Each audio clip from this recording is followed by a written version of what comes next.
on June 24th, 2019, although who's counting, my husband and I went to the south of France for one of those bicycling vacations, and we were so excited. The challenge is that the first morning of the first day, I had a horrific accident. To make the long story short, I ended up in a French hospital. I didn't speak the language. They told me originally they couldn't bring me to Paris because they thought I would lose my arm. They brought me to a hospital in southern France where they did 2 surgeries on my arm. They said they could save it, but I'd never use it. Anyway, that in addition to, I actually, without being gruesome, landed on my face. That's why when you say it's so good to see you smiling, it's good to smile. That didn't happen for a long time. I was probably incapacitated for 8 months. I couldn't walk, I couldn't talk, I couldn't eat, I couldn't anything, right? So talk about devastating. I went from a career that was flying. As a matter of fact, my daughter said to me, "Mom, you need to slow down." And so this slowed me down. I went from flying around the world and speaking, as you know, to absolutely nothing.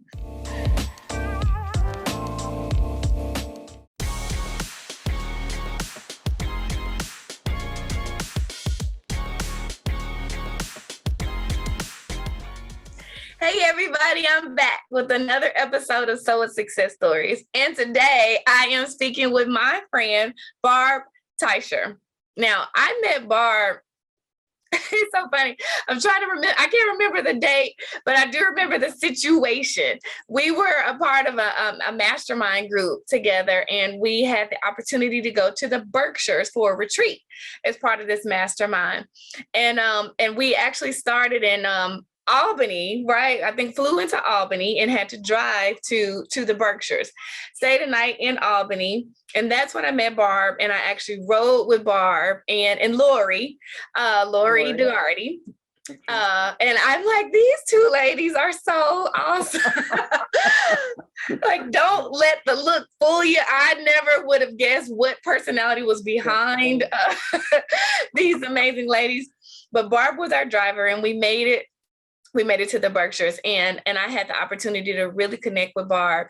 And then I had some other opportunities to be around Barb, and I have fallen in love with Barb. You'll fall in love with Barb too. And I'm so truly amazed by this woman, and just wait until we get into the story. So Barb, tell us a little bit. Oh, look, before I go there, Barb is a speaker and an author, and that's how we ended up in the mastermind together. She is a speaker and an author and so much more, which you'll see. So Barb, tell us a little bit about yourself.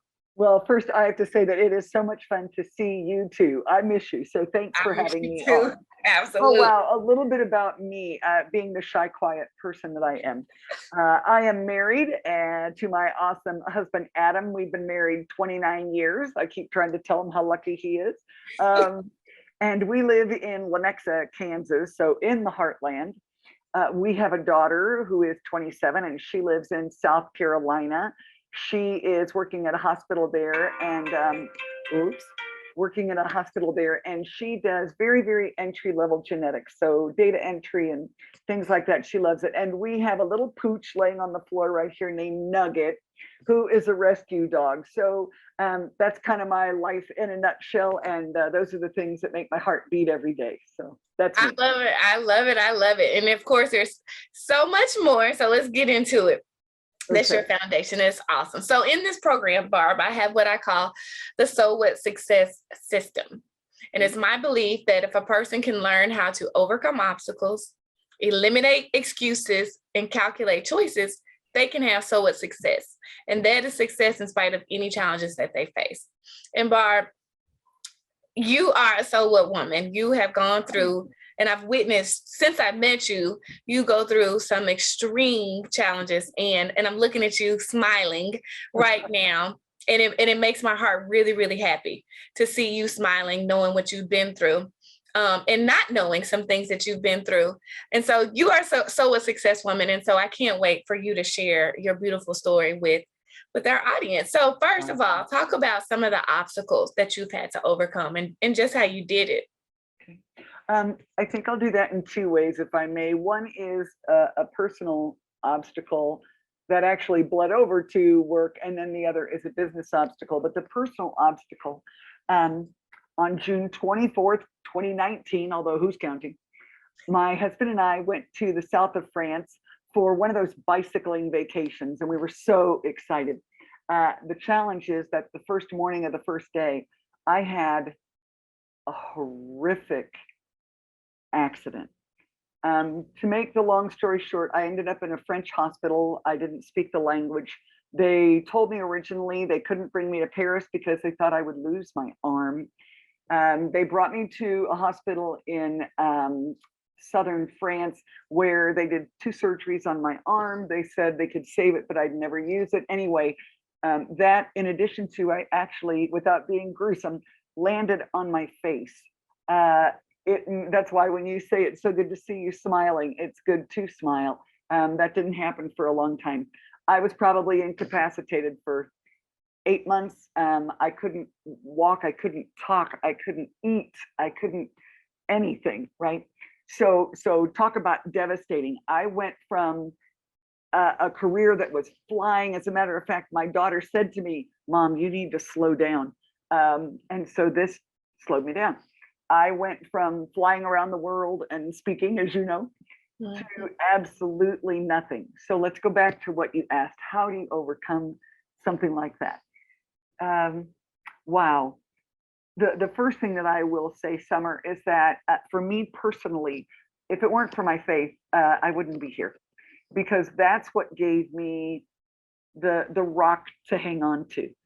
The other thing, of course, were my family and friends. My husband was by my side the whole time, helping me, feeding me, dressing me, and then he actually had to go to work. My husband works for ESPN.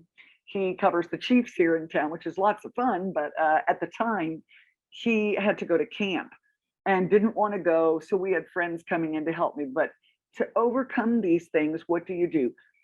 In my opinion, and this is what helped me, you've got to take it out of the poor me mindset to the wow, am I fortunate and blessed mindset.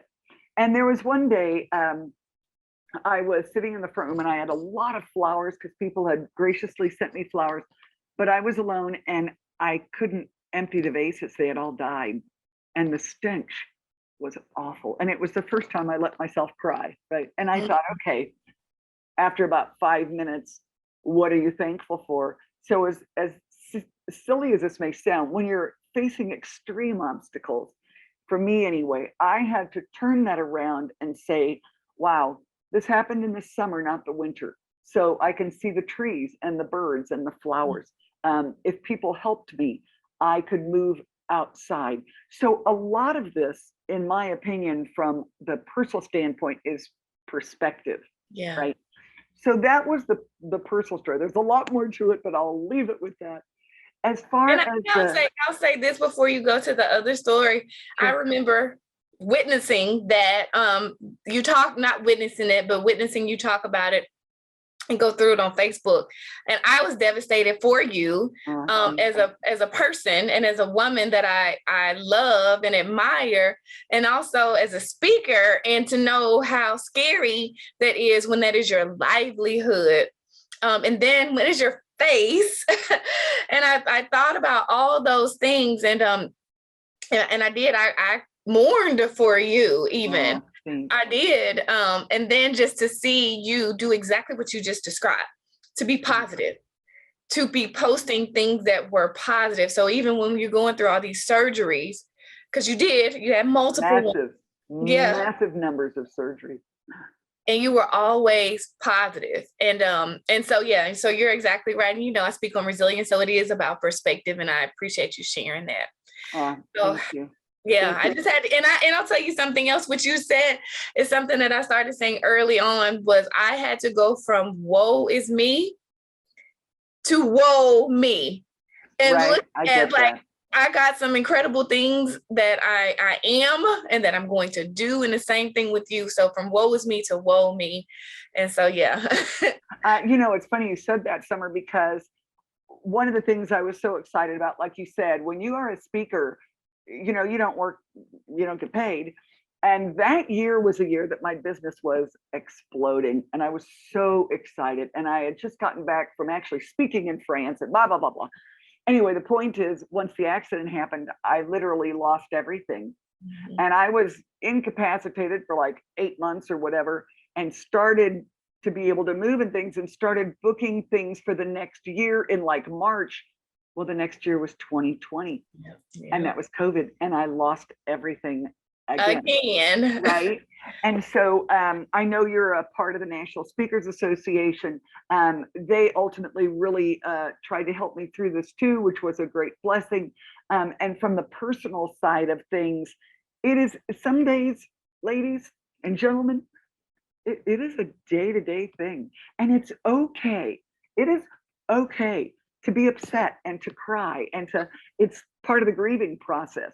And anyone that isn't going to do that isn't facing the reality of what you're doing. But the difference is, I think, Summer, going there and staying there. Yep. Right? It's okay to go there, but it's not okay to stay there, right? Mm-hmm. And so that is an extremely traumatic thing that happened, obviously, personally. From the business side, you had mentioned I was an author. I published a book called It's How You Say It. So at work, a lot of times, there are those people that are just, you say up, they say down, you say in, they say out. And on Sunday, you start dreading it because you have a meeting with them Monday and you're like, oh my gosh. So that's kind of the personal side of it, which of course overshadowed everything. And it was a huge impact, and still is, to my life. But on the other hand, from a strictly business perspective, you mentioned that I was an author. I published a book called It's How You Say It. And the reason I did that is because so many times at work, you do what you think is a great job. You're doing the right thing. You feel like you're trying to make a difference. But there are just those people that, holy cow, you say up, they say down. You say in, they say out. And on Sunday, you kind of start dreading Monday because you know you have a meeting with them, right? And life's too short for that. So in the book, one of the things I talk about is overcoming those personality things, if you will, with people that I mean, if you're going to stay at the job you're going to be at, then you're going to have to get along with them. And you don't know how, because you have no clue what they either have against you or what's going on. And so those are two kind of different types of obstacles to get over. And yet what's interesting is that, to me, if there are obstacles going on in your personal life, it overshadows everything else going on. It absolutely does, whether you're a speaker or a speaker and you have an accident right. that keeps you from speaking. I know, right? And I couldn't even talk to people, and being as quiet and shy as you know I am. I remember I was trying to do speech to text on my phone after a few months, and I will not tell you what came out as. I'll just say I looked at it and it did make me laugh. I didn't send it, but it did make me laugh. There's a bright side to everything. I love it. I love that. I love your attitude and your perspective on everything, and this laugh and this smile. And I just think about too, you had those obstacles, you had some extreme obstacles, and everybody watching this has experienced obstacles and will experience obstacles. Sure. But we can also all make excuses for not moving forward. Like you said, you can feel sad, you can feel down. And I say the same thing. You can go there, you can cry, and you can hurt. But the difference between successful people and people who are not are the people who choose to stay there, or versus the people who choose to come out. Right. And it's excuses, right? And so what the second part of the SOA success system is eliminating excuses. What are some of the excuses that you just said, I can't make those if I want to get through this, if I want to be successful? Wow. I think everybody makes excuses because it's easier. I think the difference comes down to how badly do you want whatever it is, whether it's to lose weight or to get a new job or, whatever. When the job gets bad enough, then you'll get a new job. When you are so upset with your health, then you'll do something. For me, I was having a little pity party. Mm-hmm. And when March of 2020 hit and the whole country shut down, I'd already lost a year of my life, right? So now I'm starting to lose the second. And I thought, I'll just eat my way through this pandemic, right? And so, like a lot of people, I put on the COVID 10, 12-ish, 13, 15. And I said to myself, okay, you have a choice, which is what you just said. At the end of this pandemic, although I know it's kind of still going on, Right. you can either have gained 25 pounds or you can have lost. And if so, what are you going to do about it? So then the excuse was, well, the gyms are closed. And so every morning I got up at 7:30 and I walked. There's no one around. I don't have, I have no excuse from, well, I can't be near people. And then I was feeling isolated. My excuse was, well, I feel kind of isolated. And then I thought, okay, so on my walks, I started, today's walk was, and I started posting on LinkedIn. And I would take pictures of the things I saw on my walk that reminded me of a leadership hack or something to do with leadership. I love And it. it turned from just the walk to whatever I was doing in the day, I would label it today's walk was. So it wasn't just my physical walk, it was my walk through life, et cetera, et cetera. And to bring it back to what you said about those excuses, in my opinion, you have to want whatever it is you're saying badly enough. I told a friend of mine I was walking and she said, oh yeah, I really wanted to walk, but I just can't get up that early. Let me tell y'all, I am a night owl. I go to bed, well, now it's probably around 11, but I used to go to bed at like midnight, 1 o'clock, and that's what I said too. But you have to decide how badly you want whatever it is. And that's what I decided. I love it. It's a matter of two things that stuck out for me. It is decision, right? So one of my favorite books is Think and Grow Rich. And one of the Yeah, chapters I've is read that. decision. Yeah, if you make a decision, right? Right. A previous guest of mine also said, once you make a decision, the choices are easy. That's true. And I was like, yeah, that really, really is good. And the third thing also that stands out for me and what you said in the power in it. I remember when I was a freshman at the University of Memphis, and I got a Franklin planner. Do you remember Franklin planner? I do. I had a Franklin planner that I couldn't live without. I did. Yep. Same here. So as a freshman in 1997, I got a Franklin planner as part of my scholarship. I was on a leadership scholarship and we were getting trained on how to use a planner. And so in the training, I never will forget the dean of students who was teaching us. He said something that stuck with me forever. And he said, if anybody, including yourself, says they don't have time for something, all they're saying is it's not a priority. That's I totally agree. Totally agree. So funny. The Franklin planner, you said, very early in my career, I did training and I trained Covey's 7 Habits of Highly Effective People. So when you say my planner, right, it just brings all these memories back. I bet. I bet.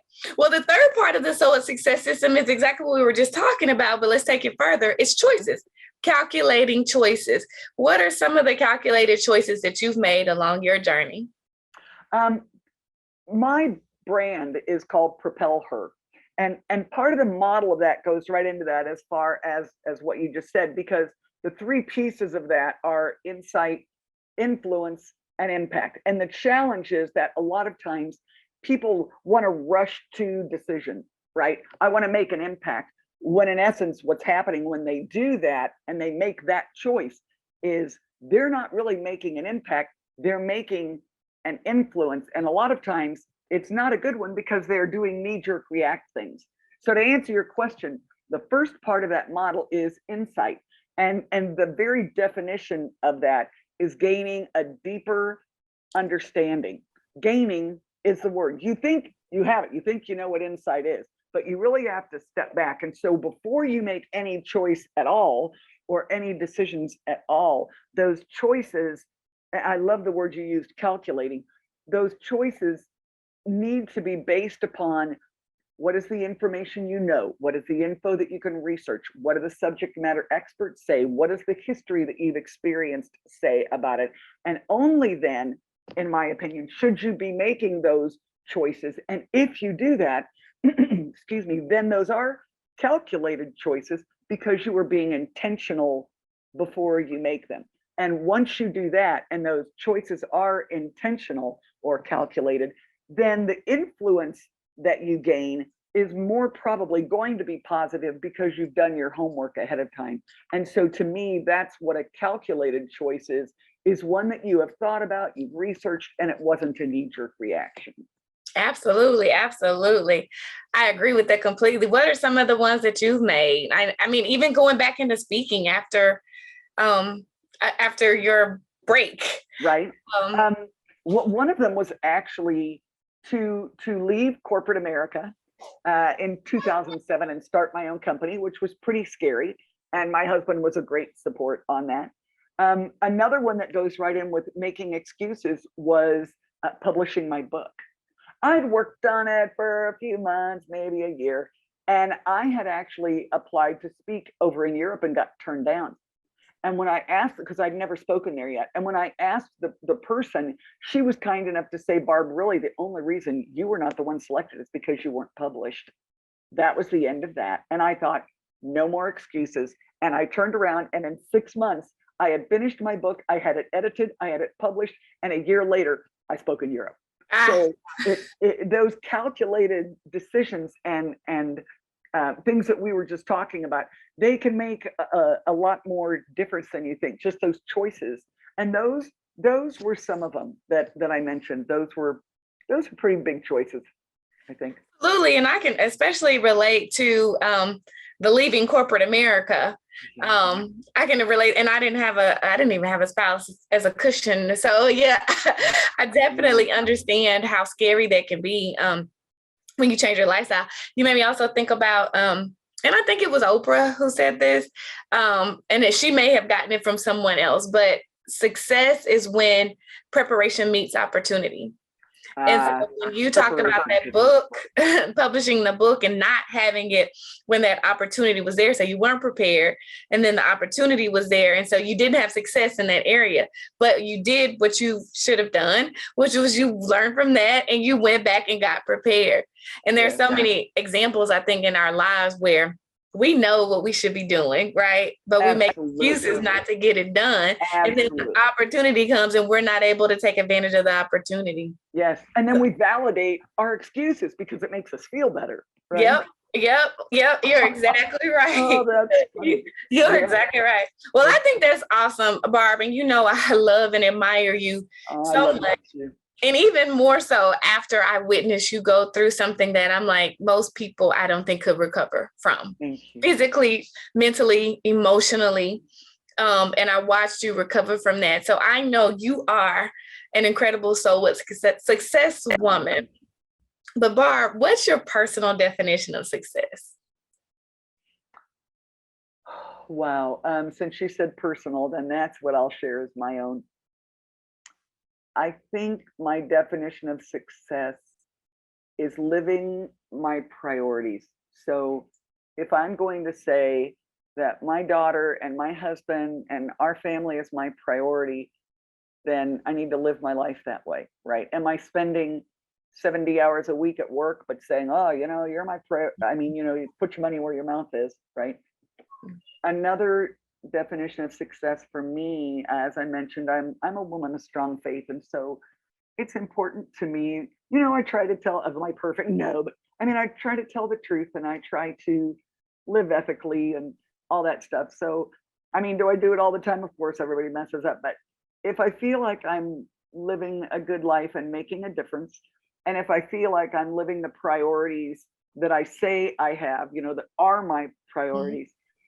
Instead of how much did I make this week or this month or whatever it is, and you know, what can I buy and where can I go? And I'm still guilty of that. I mean, yes, I'm a material girl, but I really do try to live my values, I guess, is what I would consider success. I love it. And it is. It's like you were speaking earlier about the day by day, meaning the resilient side of it, but this is too, right? Everything you just described is a day by day thing. And you might have heard, and I'll go ahead and say it because people may hear my grandkids in the background. That's life, you know. Sunshine, my grandson has been calling my name, but it's the same thing about finding that balance. And as you were speaking about, am I living my priority? And I'm like, my grandchildren are a priority for me. And it's like, okay, how do you find that balance in doing what's important to you? what brings you money and income and even satisfaction, but also prioritizing those people and those other things that are important to you. I love it. I absolutely love it. Summer, I'm going to add one more thing if I can, Sure. that you kind of touched on, and that is that from the perspective and stuff, people are always going to go through valleys and always going to go through highs, and embrace the highs. Know that the lows won't last forever. And when you're in those highs, be thankful for them, and know that you can do whatever you set your mind to. I love it. And you know what? My last question for you was, what advice would you leave? And that was a great piece of advice. You have anything else that you would like to share? I do. I think that would be my advice. Look for the positives. And my example would be, when I first had the accident, I really did think I'd be like scarred for life on my face. And yet I didn't go there. So no matter how hard people think things are, or how many irons you have in the fire and how many places you're being torn between, know that you can do this, and that give yourself a break, right? Live your priorities, and know that the next hill is coming and things are going to be okay. Thank you, Barb. That was beautiful. The next hill is coming and everything is going to be okay. I thank you so much for your time. I thank you for your journey. I thank you for your smile. It is good to see. I love you, Summer. I love you too. Thank you so much. You bet. It was great seeing you. You guys take care. Thanks for watching.